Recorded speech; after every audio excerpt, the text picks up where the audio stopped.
Hi, my name is Marius. I am here in Dubai right now, where I'm sitting next to a 10-year-old girl who is very mature for her age. I've even been so lucky to visit your school, and you have shown me around in Dubai, so thank you very much. But we're going to talk a little bit about why you're here. So if you can tell to the people out there why you happen to be in Dubai now, because you were born in Norway, right? Yes. So tell us a little bit about why you're here. I'm here because in Norway, the Barnevernet there want to take me away from my family. Even though there's nothing wrong here, it's a very great family and I'm so proud to be in it. But I'm here because we don't have any freedom in Norway. So we have to come to Dubai so we can stay as a family and they won't tear us apart. But you are afraid of Barnevernet, right? Yeah. And did Barnevernet take you from your family? Yes. They took me away for a month. Can you tell how this happened? I was just in school and then suddenly they just came and said I have to come with them. And then they said that I have to come with them to a foster family. Okay. And I was just so sad. So they just came to your school and said that? They just came to school and took me. Okay, and what did you say? I was just crying. Mm-hmm. So they took you straight from school to a foreign family you've never seen before, huh? Were you allowed to talk to your parents about this? Nothing had been discussed or anything. They suddenly just one day surprisingly just came. They just came to your school. And how did you find to be in like a completely strange family? How was it? I mean, it must have been a shock for you. Yeah, it was very surprising. I didn't even know where they were taking me. Mm-hmm. Or anything. And even that family, they're saying it's supposed to be perfect, but actually it wasn't. Because, for example, the lady, she got to shower every day. And she said, I have to shower every 4 days. Every 4 days? And also, I never got my hair brushed, sometimes not teeth brushed.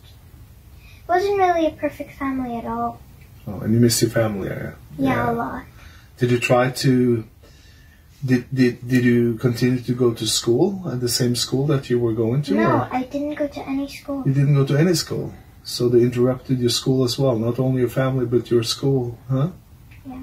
So what did you do? You were there for, as far as I remember, 1 month? Yeah. So what did you... And you didn't go to school, so what did you do throughout the days when you were there? Basically, wake up, watch some TV, walk the dog a lot, and then eat and go to sleep. Were you able to contact your family? Did they allow you to... No, they didn't allow any contact. Any contact at all? Did you try to get contact with your family on your own?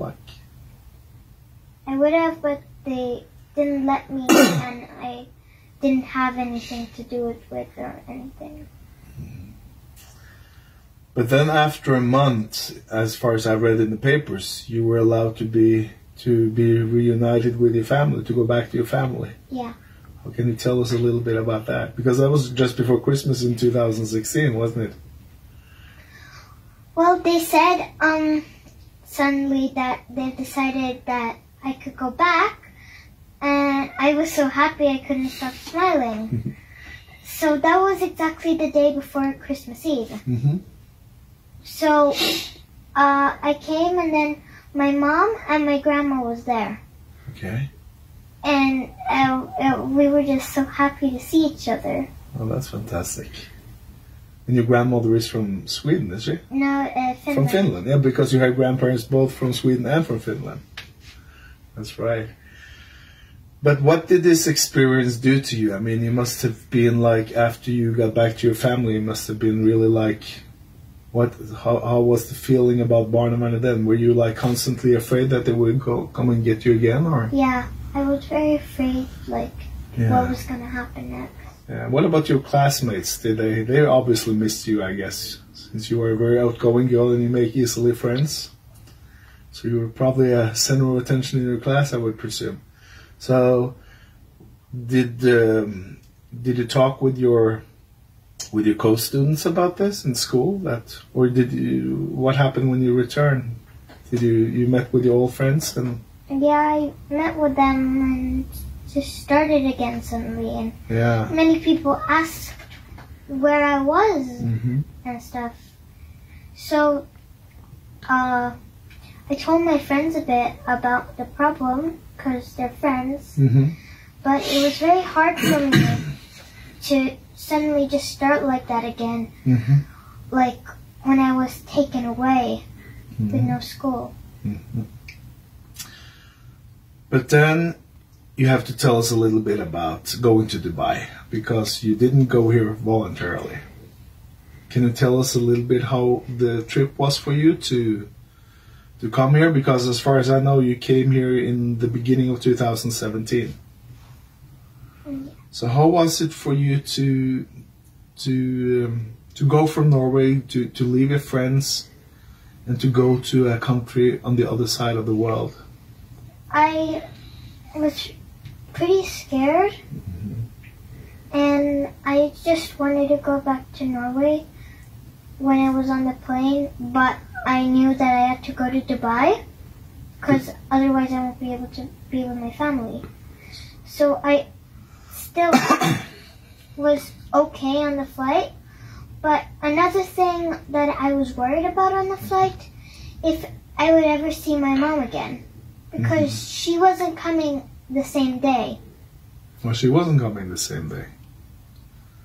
But, so she came after you arrived in Dubai then. Okay. But when you got to Dubai and you met with your mother and you settled here, did you start school here right away, or how was your first weeks here in Dubai? I was homeschooled. Homeschooled. But then now previously I've been going to school for some months. And I've been so lucky to visit your school, and it looked to me like it was an excellent school. Can you tell me a little bit about the school here compared to, for instance, in Norway? For example, in Norway, some teachers were like on Barnevernet's side. Okay. And like trying to get me there, and also here they're very kind, and they also have a very good way of teaching. Okay. So, and you have made a lot of friends here too, I presume. Yeah, huh? a lot. So it's, after all, you were happy that you're here with your family, and it seems to me like you live a very good life here. Yeah. Yeah, but do you miss your friends back in Norway sometimes? Yeah, I do, but they visit and they have friends here, so it's okay. But you have grandparents and relatives in Finland and Sweden as well, and it's harder for them to, it's a longer distance to see them as well. Do you get to maintain like normal contact with your other relatives? Yeah, I have a lot of contact with them. Okay, that's perfect. And sometimes they could visit too. So if you want to say some words to the Norwegian government about, because the Norwegian government claims that they're trying to protect you in the best interest of the child, what do you have to say to the one who are ruling over your future in Norway? Have they done that to you? Have they treated you in a respectful way, you think? You mean Barnevernet? Yeah, Barnevernet and the Norwegian officials, yeah. No, they have not. Because they can't just come up and do like this to any family at all. Just come up and do like this only because of one person. Exactly. You need more proof. Yeah. It's not freedom. Well, personally, I'm very grateful that you're making this statement. You are a very brave girl that is actually challenging the Norwegian system right now, because you're telling it like very many children are feeling the same way as you are. But you have a voice, also an international voice, because your English is obviously perfect. How did you manage to learn English so good? I mean, your English is absolutely perfect. It was my first language. It was your first language. But you know a little bit Norwegian too, huh? Yeah. Yeah, and Finnish and Swedish as well, or? Swedish I understand, but Finnish. Okay. So you were like multi-language all. That's great. Anyhow, I would like to thank you for talking to me. We certainly have a way to do back home to fight what we consider to be severe human rights violations against children. Before we conclude this interview, I would like to ask you one more question about the court proceedings in Norway. Okay. Did you feel that you were being taken seriously when you stated, because you obviously stated that you wanted to be with your family? That is stated in the court. But did you feel that the judges and the Barnevern and all the people who are deciding upon this, that they took you seriously, that they listened to you in a way? They have never listened to me. No.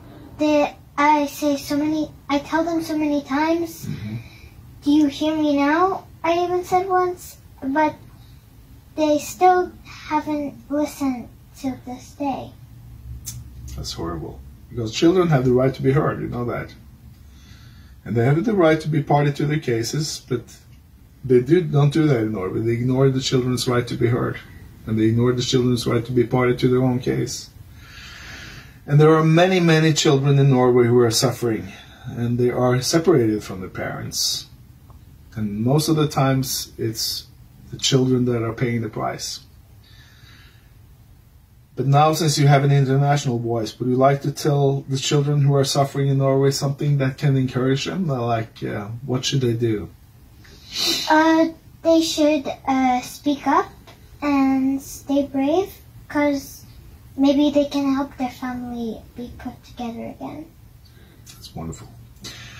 Well, thank you very much for talking to me. It was really nice talking to you. It was super, and we will fight together. Is that a deal? Super. Okay. Wonderful. Kjempebra.